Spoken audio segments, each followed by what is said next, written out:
Thank you God. सरगोशी आवाज़ में तब्दील हो गई और आवाज़ ने मुझे चौंका दिया। मैंने उसकी तरफ देखा, वो आंखें बंद करके तस्बीह कर रही थी। उसके चेहरे पर सफ़ेद दूधिया झुर्रियों का जाल बिछा था।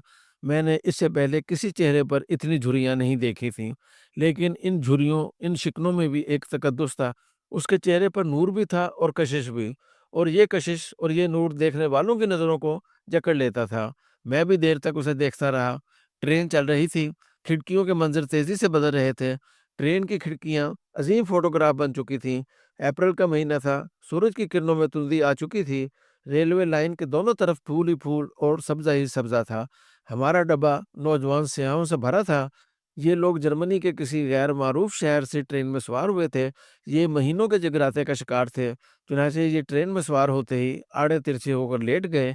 उनके रुकसेक पूरे डब्बे में बिखरे पड़े थे, और हम दोनों इन बिखरे रुकसेक और सोए नौजवानों में बेवकूफ़ों की तरह बाहर देख रहे थे।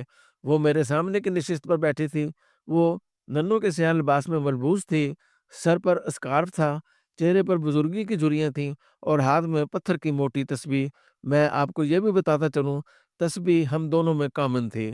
मेरे हाथ में भी तस्बीह थी, मैं भी उसकी तरह विर्द कर रहा था, मगर मेरे विर्द और उसके विर्द में फ़र्क था। वो इब्रानी ज़ुबान में बिद बता रही थी और मैं अरबी में अल्लाह ताला का ज़िक्र कर रहा था। ये तस्बीह मुझे प्रोफ़ेसर अहमद रफ़ीक साहब ने 1993 में दी थी। अल्लाह ताला का लाख लाख करम है। ये तस्बीहात उस वक़्त से मेरे शब-ओ-रोज़ का हिस्सा हैं। अल्लाह ने रहम फ़रमाया और मैं पिछले 30 बरसों से बिला नागा ये तस्बीहात कर रहा हूँ। मैं दुनिया के जिस कोने में भी रहा और जिस हालत में भी रहा, मेरी तस्बीह जारी रही। मैं डिसिप्लिन में रहने वाला जानवर हूँ, और इस डिसिप्लिन्ड जानवर को अपनी तस्बीह के डिसिप्लिन पर सबसे ज़्यादा नाज़ है। प्रोफ़ेसर अहमद रफ़ीक मेरे पीर या उस्ताद नहीं हैं, ये मेरे मोहसिन हैं। ये उनका एहसान था, उन्होंने ऐन जवानी में मेरे हाथ में तस्बीह पकड़ा दी और मैं अल्लाह के ज़िक्र की कश्ती में बैठकर ज़िंदगी के मुश्किल और बिखरे दरियाओं से गुज़रता चला गया। मैं आज भी दिन में दर्जनों मर्तबा प्रोफ़ेसर साहब के लिए दुआ करता हूँ और उनका शुक्रिया अदा करता हूँ। मैं ट्रेन की तरफ वापस आता हूँ, हम दोनों में तस्बीह कामन थी। इस बुज़ुर्ग नन की उँगलियाँ भी तस्बीह पर चल रही थीं और मैं भी तस्बीह रोल रहा था। वो भी गैर शऊरी अंदाज़ से मेरी तस्बीह की तरफ देख रही थी और मेरी नज़रें भी बाहर के मनाज़िर से फिसलती हुई उसकी तस्बीह पर आकर रुक जाती थीं। हम 2 मुख्तलिफ़ तहज़ीबों, मज़ाहिब और उम्र के लोग थे, लेकिन तस्बीह ने हम में एक ताल्लुक सा पैदा कर दिया। उसने अचानक ऊपर देखा, थैंक यू गॉड का नारा लगाया और दोबारा तस्बीह रोलने लगी। मैंने मुस्कुराकर उसकी तरफ देखा और सरगोशी की, आज मौसम कितना अच्छा है। उसने हाँ में गर्दन हिलाई और जवाब दिया, हम जन्नत में रह रहे हैं और जन्नत के सारे मौसम शानदार होते हैं। मेरे हाथ में गुफ्तगू का सिरा आ गया। मैंने उससे पूछा, क्या आप जन्नत पर यकीन रखती हैं? उसकी आंखों की मुस्कुराहट में इजाफा हो गया। उसने सीने पर फूंक मारी, दाएं हाथ से माथे और बालाई जिस्म पर क्रॉस का निशान बनाया और आहिस्ता आवाज में बोली, इंसान जब खुली आंखों से किसी चीज को देख ले तो फिर इनकार की गुंजाइश नहीं रहती। मुझे यह फिक्रा समझने में थोड़ी देर लग गई। मुझे महसूस हुआ वो शायद ये बताना चाहती है कि उसने जन्नत अपनी आंखों से देखी है, लिहाजा उसे जन्नत के वजूद पर पूरा यकीन है। मैंने उससे पूछा, क्या आपने जन्नत देखी है? उसने मुस्कुरा कर जवाब दिया, देखिए क्या मतलब? मैं जन्नत रोज़ देखती हूँ। मैंने पूछा, क्या मतलब? उसने तस्बीह इकट्ठी की, बैग खोला, तस्बीह बाहर की जेब में रखी और हँसकर बोली, मैं इस दुनिया को जन्नत और अपने इस जन्म को जन्नत ही समझती हूँ। मुझे उसका तसव्वुर अजीब लगा। मैंने उससे वज़ाहत चाही। उसने जवाब दिया, मैं ईसाइयों के एक ऐसे ग्रुप से ताल्लुक़ रखती हूँ, जो इस दुनिया को जन्नत समझता है। हमारा ख़्याल है, हम अल्लाह के नेक लोग हैं। अल्लाह ताला ने हमारी नेकियां और हमारी अच्छाइयां देखकर हमें अपनी तख्लीक करदा खूबसूरत तरीन जगह पर भिजवा दिया। हम अल्लाह ताला के मुंतखब करदा लोग हैं और ये ज़मीन अल्लाह की चुनी हुई जगह है और हम मुंतखब करदा लोग अल्लाह की चुनी हुई जगह को एंजॉय कर रहे हैं। वो खामोश हो गई। ये मेरे लिए एक नई बात, एक नया ज़ाविया था।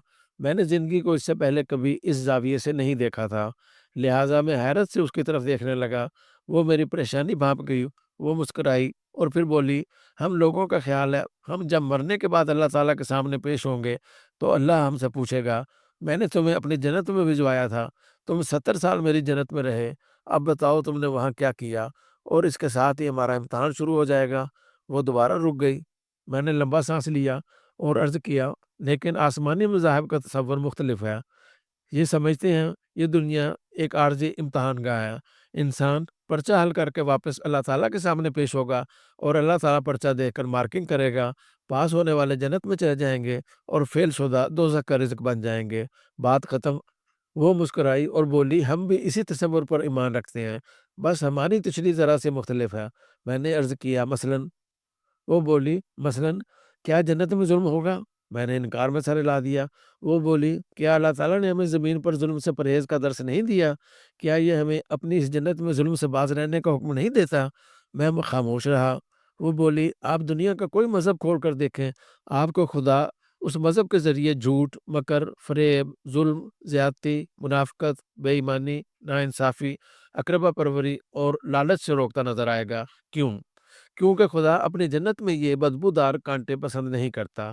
وہ اس جنت میں حلیمی، سادگی، انکسار، اثار، محبت، شائستگی، رواداری، فیاضی، مہمان نوازی اور احترام کے پھول دیکھنا چاہتا ہے۔ چنانچہ جو بھی انسان اس کی جنت سے یہ پھول توڑ کر اس میں کانٹے بونے کا گناہ کرتا ہے، خدا اس سے ناراض ہو جاتا ہے۔ وہ اسے واپس بلاتا ہے اور بدترین جگہ یعنی دوزخ میں پھینک دیتا ہے۔ وہ ابھی مزید بولنا چاہتی تھی، لیکن میں نے اس کی بات درمیان سے اچک لی۔ لیکن جو لوگ اس کے امتحان میں پاس ہو جاتے ہیں، اس نے کہا لگایا اور بولی، مجھے یقین تھا آپ یہ ضرور پوچھیں گے، کیونکہ یہ سوال جنت کے اسلامی تصور کا حصہ ہے۔ وہ سانس لینے کے لیے رکی اور بولی، ہمارا فرقہ یہ سمجھتا ہے خدا اپنی جنت کے اصولوں کا احترام کرنے والوں کو اس جنت کے اعلیٰ ترین درجوں میں بھجوا دیتا ہے۔ یہ دوبارہ اسی زمین پر پہلے سے بہتر مقام پر بھجوا دیے جاتے ہیں۔ جسم اور خطہ بدل جاتا ہے، لیکن زندگی یہیں رہتی ہے۔ میں نے کہا لگایا اور عرض کیا، مگر یہ تو اواگون ہے، ایک کے بعد دوسرا جنم اور دوسرے کے بعد تیسرا، اور آپ اس کے بعد کائنات کی آخری سانس تک مختلف شکلوں میں پیدا ہوتے رہے۔ اس نے سنجیدگی سے میری طرف دیکھا اور بولی، ہم اواگون پر یقین نہیں رکھتے، ہم بس یہ سمجھتے ہیں یہ دنیا ہی دراصل جنت ہے۔ آپ کوئی مذہبی کتاب کھول کر دیکھ لیں، آپ کو اس میں جنت کا وہی نقشہ ملے گا جو ہم اس وقت ٹرین کی کھڑکی سے باہر دیکھ رہے ہیں۔ یہ جنت اگر جنت نہیں تو پھر خدا ہمیں کیوں یہ حکم دیتا ہے کہ آپ میری بنائی دنیا کو گھوم پھر کر دیکھو؟ وہ ہمیں ان تمام حرکتوں سے کیوں روکتا ہے جس سے اس کی جنت کی خوبصورتی اور نظام بگڑ سکتا ہے؟ وہ ہمیں اپنی اس جنت زمین پر فساد پھیلانے سے کیوں باز رکھتا ہے؟ اور یہ زمین اگر جنت نہیں ہے تو پھر اللہ تعالیٰ نے اس زمین پر اپنے مقدس ترین گھر، خانہ کعبہ، ویٹیکن سٹی، دیوار گریا اور بیت الحم کیوں بنائے ہیں؟ وہ ہر وقت ہماری شہرہ کے قریب کیوں رہتا ہے اور وہ ہر وقت ہمارے ساتھ کیوں چلتا ہے؟ وہ خاموش ہو گئی۔ میں نے پوچھا، کیا آپ لوگ عبادت کرتے ہیں؟ اس نے فوراً جواب دیا، ہاں، ہم سارا دن ساری رات عبادت کرتے ہیں۔ ہم جب بھی اللہ تعالیٰ کی اس جنت کو دیکھتے ہیں، ہم زور سے نعرہ لگاتے ہیں، تھینک یو گاڈ، اور اس کے بعد دل ہی دل میں دہراتے ہیں، یا پروردگار، آپ کا بہت شکریہ، آپ نے ہمیں اپنی جنت دیکھنے اور اس میں چند برس گزارنے کا موقع دیا، یہ ہماری عبادت ہے۔ وہ رکی اور اس کے بعد میری آنکھوں میں آنکھیں ڈال کر بولی، اور ہاں، ہمارے فرقے کے لوگ اللہ کی اس جنت میں سفر کرتے رہتے ہیں، ہم اسے دیکھتے رہتے ہیں اور اللہ کا شکر ادا کرتے رہتے ہیں، کیونکہ ہمیں یقین ہے کہ اللہ ہم سے یہ بھی ضرور پوچھے گا، تم نے میری جنت کا کتنا حصہ دیکھا تھا؟ اور ہم سمجھتے ہیں اللہ جب ہم سے ہمارا یہ وائبہ لے لے تو ہمیں 90% سے زیادہ نمبر لینے چاہیے۔ وہ رکی، بیگ کھولا، تصویر نکالی، آنکھیں بند کی اور تصویر کرنے لگی۔